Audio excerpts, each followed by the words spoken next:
Hi, I'm Dr. Hacky Reitman. Welcome to another episode of Exploring Different Brains. And today we're so lucky to have coming to us all the way from Washington State, William Manzanares of the Puyallup Tribe out there. And this guy is an entrepreneur and a million other things. William, welcome to Different Brains. I'm glad to be here. Thank you for having me. All right, now why don't you introduce yourself properly and with the correct pronunciations of everything, because my brain is not pronouncing things appropriately. My name is William Manzanares. Like you said, I'm a serial entrepreneur with a bunch of other titles, and now with being author from the Puyallup Tribe of Indians in Washington State. Now, you didn't mention that the way all of our brains are different, and my brain is having its challenges today. I don't know how I'd be labeled. I got expelled in the first grade, the 10th grade. I struggle with this and that. How would you label your brain? I would label it as the mindset now is dyslexic, and just it's wired a little different than the rest of the population. Tell us about your fascination with business, how it began. Oh, it began when I was a little kid. My mom told the story on one of the businesses, a grand opening. She was telling all the employees how I used to talk my little sister out of her Halloween candy and sell it back to her in November. I would just be doing stores in my room and just enjoyed anything to do with business. Now, so I'm not going to ask you for any family-friendly rates on anything, because look what you did to your sister with that Halloween candy. That was good. What kind of businesses have you gone on to establish? I've had a chain of tobacco retail stores, convenience stores. I had a bar and grill at one point. Started a health food store. There's a whole story behind that. And then invested in a publication, started that from the ground up. There's a few other things, some things I don't want to name because they were failures, but. Hey, you can't have the successes without the failures.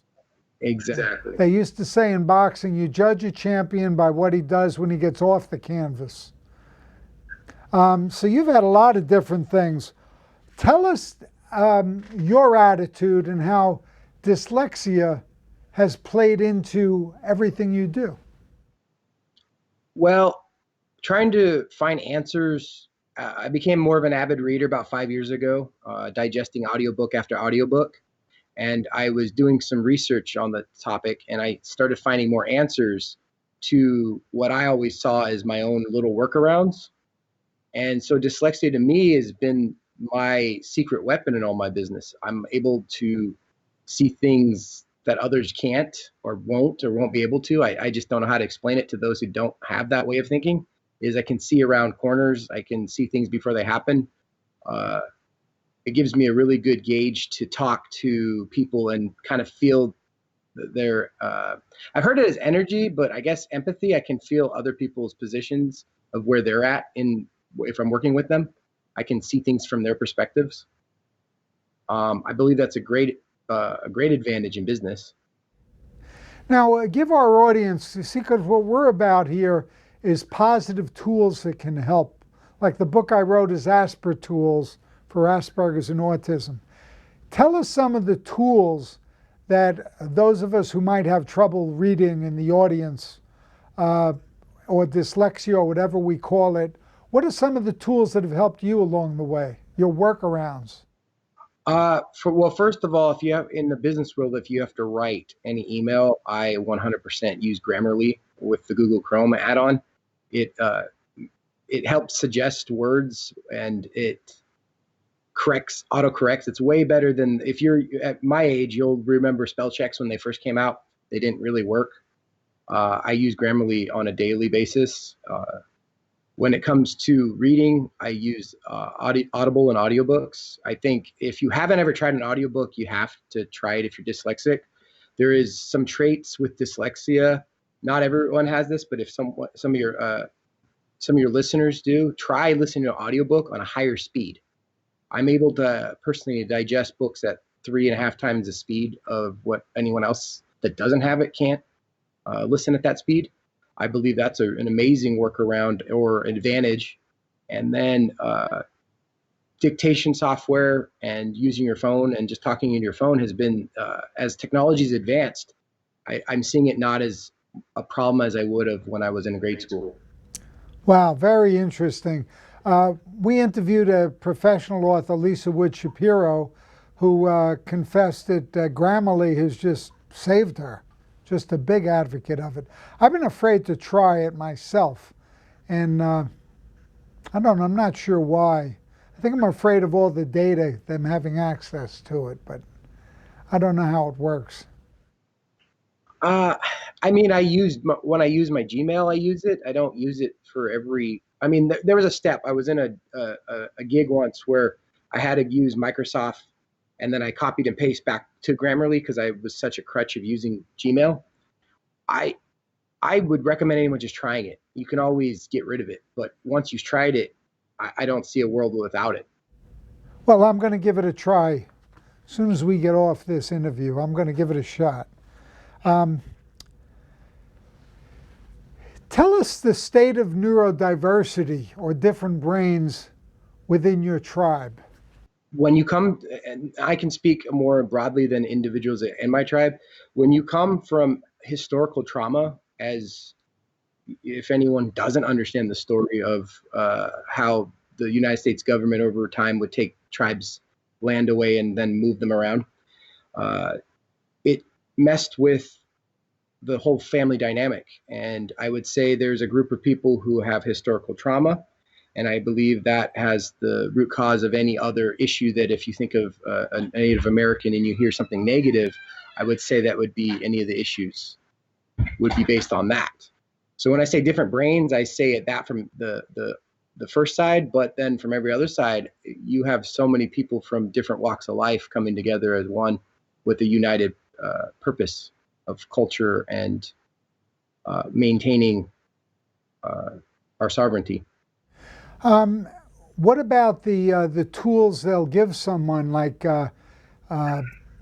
say someone with dyslexia, or someone who's autistic, or someone who's I consider alcoholism in neurodiversity. You know, Yeah. Is the approach any different within the tribe than it is generically? The approach that I would say that I appreciate the most with tribes is it's more of a individual focus, because throughout the tribe there's a lot of connections and a lot of people are related, so it could be a distant cousin, so you feel more compassion to want to help them than if it was just an average citizen in the United States where you don't know them. So you see your brother, your sister, your cousin, and you can call it a brother by any family member means, but you can see them in pain. So there are more micro programs that help with those issues. The tribe invests heavily in the mental health. They have mental health, they have health, they have substance abuse, they have treatments. They provide that to help with that.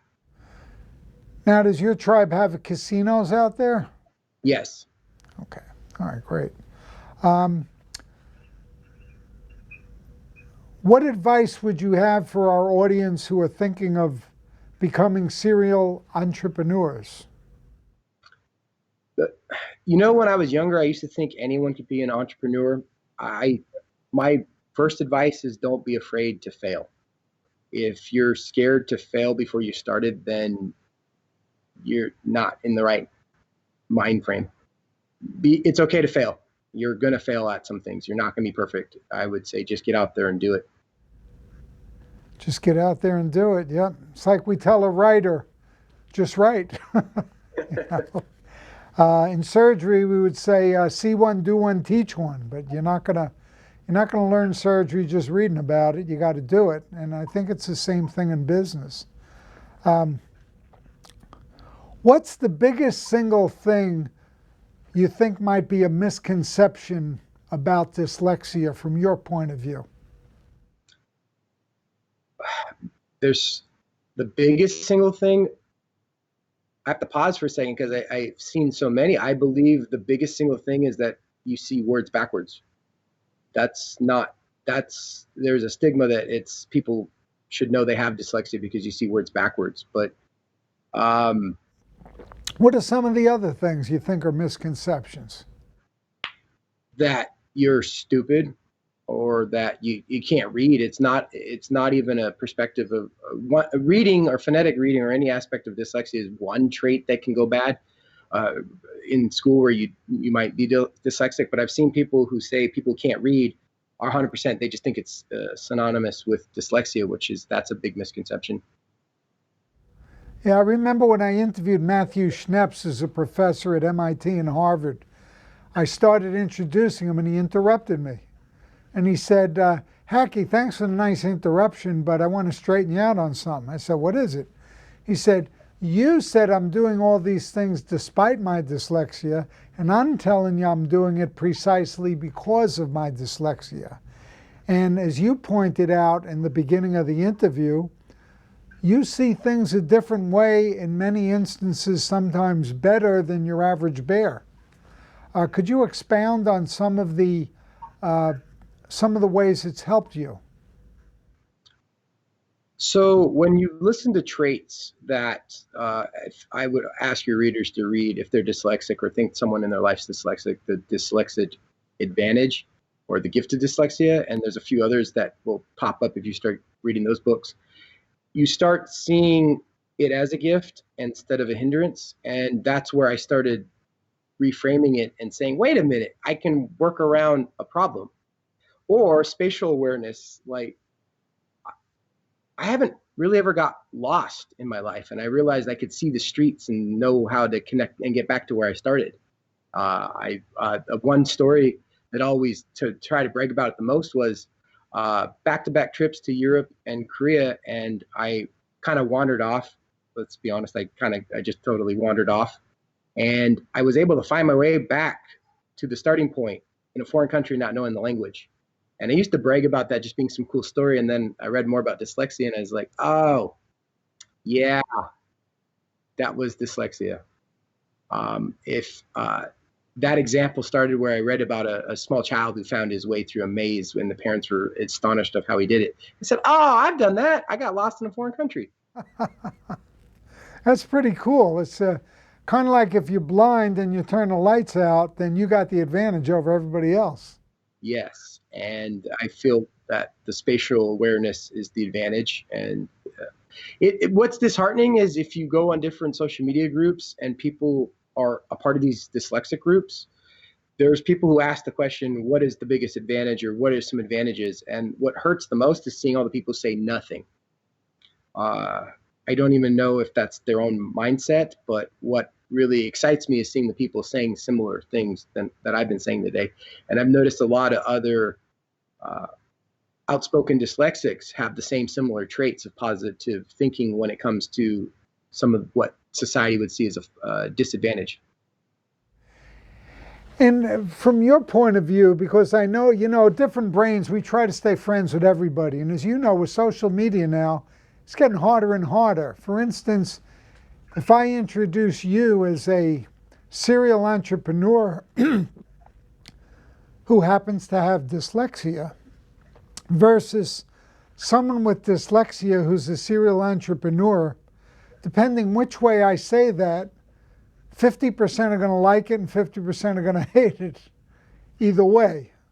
And I find that it's a little tough to navigate, not impossible though, because people want to be nice, I think. I think they do, but we're sure getting polarized about a lot of things, and not the least of which is different neurodiversities. I'm glad you said that. People can get offended, and the reason I started telling people about my challenges growing up is because I wanted it to be inspiration for those who feel like they can't, if they're struggling with it. If you don't know if you don't have that dyslexia, fine. I would love to see the day that people with dyslexia are looked at as the really advanced thinkers, and we want a dyslexic in our business. And that was my motivation. Unfortunately, you can say that word and it brings different meaning to everybody. If someone was picked on because of it through school, they don't like hearing it or talking about it. If someone was, different, but you're right. If you said serial entrepreneur with dyslexia, someone might really get upset about that when I'm seeing it as a positive. Like, despite of it, you can become anything you want. How would our Different Brains audience find out more about you? You go to my website, Will Talks Biz. I actually did it as Will Talks Biz because my last name's really hard to spell. That was great in school trying to spell out my own last name. So I made it easier. That's my personal site. And then I just wrote the book, I Can't Read, A Guide to Success Through Failure. And that's available on Amazon and Barnes & Noble. So you could find the book there and then know more about my struggle that can help you with yours. Do you happen to have a book handy you can show our audience? Right here. Hold it up there. Hold it a little higher, too. Well, that's great. Nice cover. Thank you. A Guide to Success Through Failure. I like it. I like it. And I got to tell you, trying to get people to lose their fear of failure can be a tough sell. It really can. But I used a lot of boxing analogies because I had 26 pro heavyweight fights, and I was always the underdog, and I was older, and I boxed from age 38 up till 52 in the pros, and I had been a Golden Gloves champ when I was 21, but I was always smaller as a heavyweight and older and stiff and everything. And it's like, if you ask me, I learned far more from my losses than I ever did from my wins, and that's how you learn. I guess because I'm in martial arts. If you get punched, you're not going to do that again. If you get punched by moving your body a certain way, you learn from every time there's a setback, right? And I think you would understand that, and I'd hope your audience would understand that. It's like your analogy of if you get hit in the ring, and how do you act after you get back up, or what do you do when you're outside the ring? And I think the fear of failure holds a lot of people back from achieving, I guess, any of their dreams. And I wrote the book to inspire others to say it's okay. My biggest fear in school was to read publicly. I faked it. I made a lot of things up. I did a lot of work that I talk about in my book. But that fear was bigger than anything else. So failing at business was just, it was okay. And I think I can say it proudly that I failed a few times in business, but it's because I learned and got back up and didn't get kicked down to the ground and stay down. And I think anyone who understands sports would understand that if you give up before you even try, then it's your choice. And can't hit a home run unless you swing the bat. Tell us the role as a tool that martial arts has played in your development.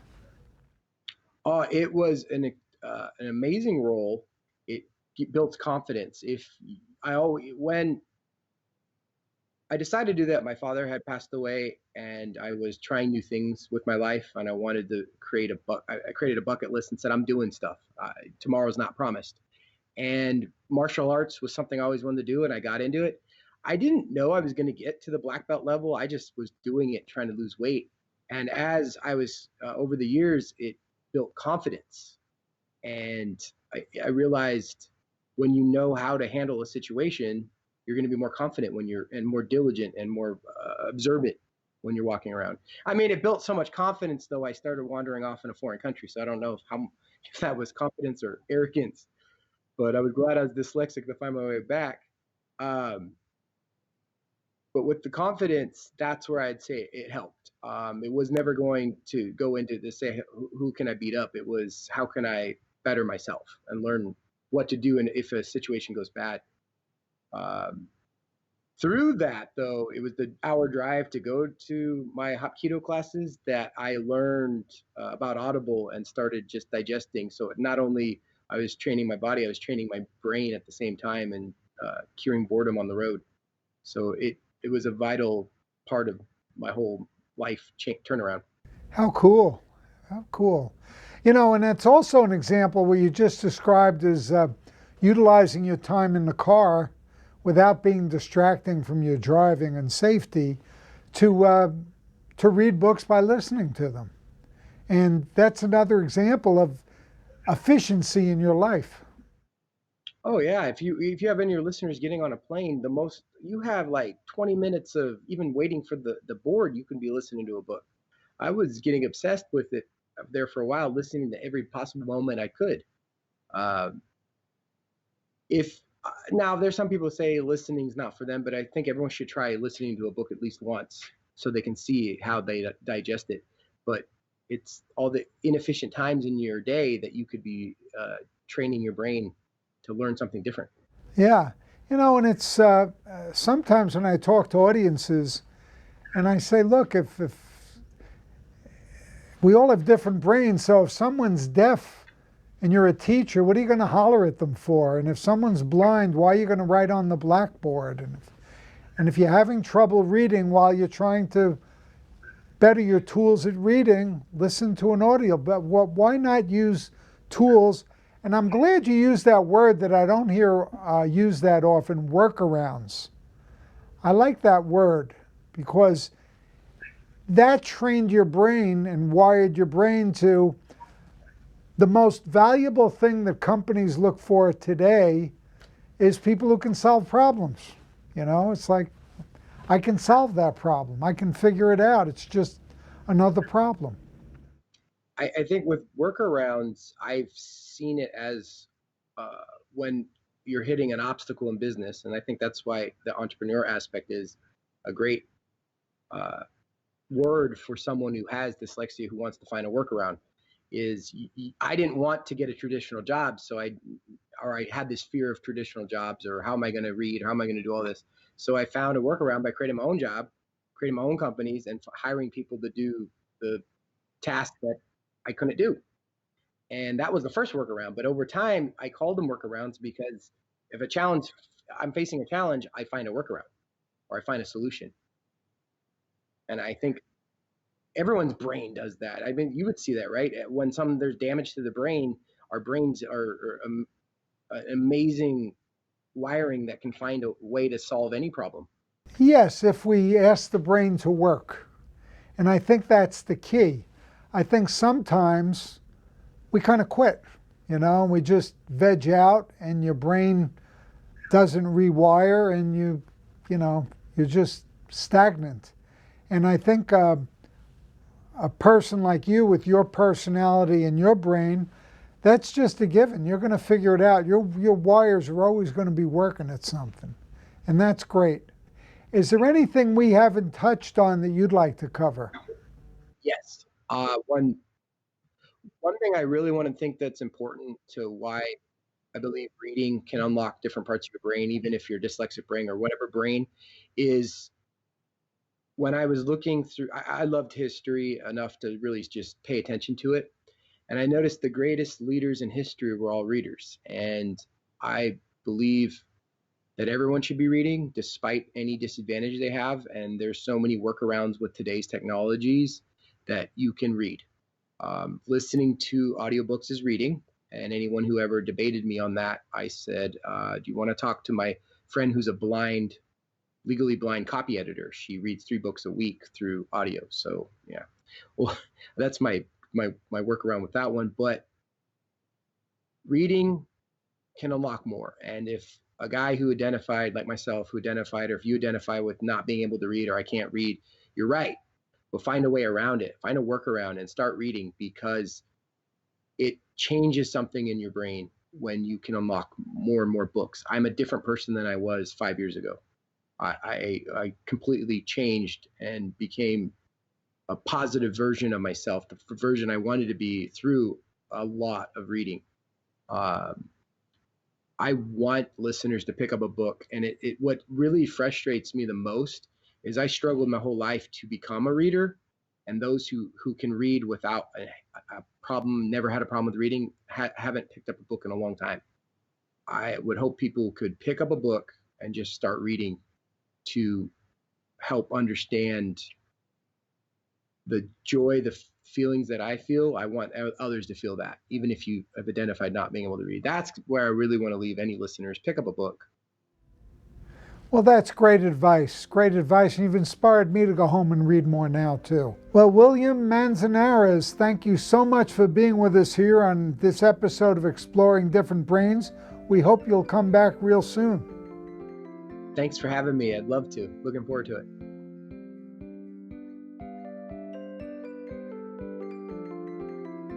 Exploring Different Brains is a production of Different Brains, Inc. For more information, visit us at differentbrains.org.